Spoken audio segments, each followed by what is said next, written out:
Omnye umuntu ke gogo uzawubuza bangaba ingaba ugogo uyakwazi ukulicupha ingcwaba?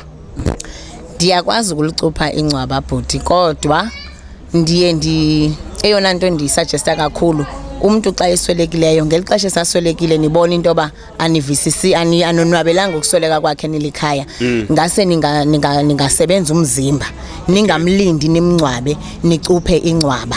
Because ukucupha ingcwaba liyacutshwa ingcwaba, kodwa ke ndicacisela umuntu osuke sekefuna ukuzocutshelwa ingcwaba zikhona i-disadvantages, zikhona i-advantages xa sowucupha ingcwaba.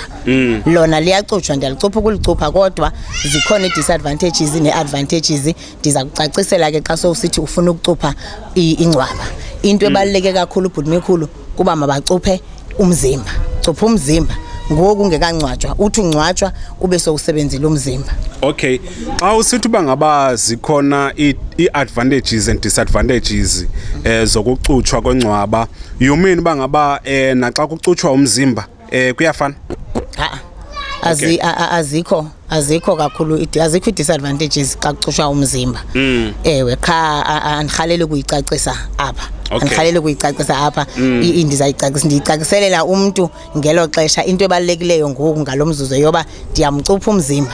Xa umuntu wako wenu nje esoloko ngendlela ongayiqondi, nobe linyaziwe, nobudutshuliwe, nobutheni, ayike akhulukhulu ke xa ngabe edutshuliwe okanye bulewe, siyamcupha umzimba. Ngalamini nje lisehla ibhokisi lehle nabo bonke abenzi bobubi.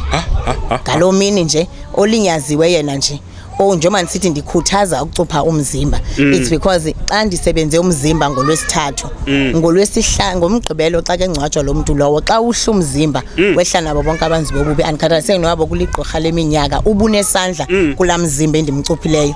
La mini lisehla ibhokisi lehla nabo njengempukane. Hayi ke ndiphethe ugogo Sivikele usixelela ngomcimbi wokucupha.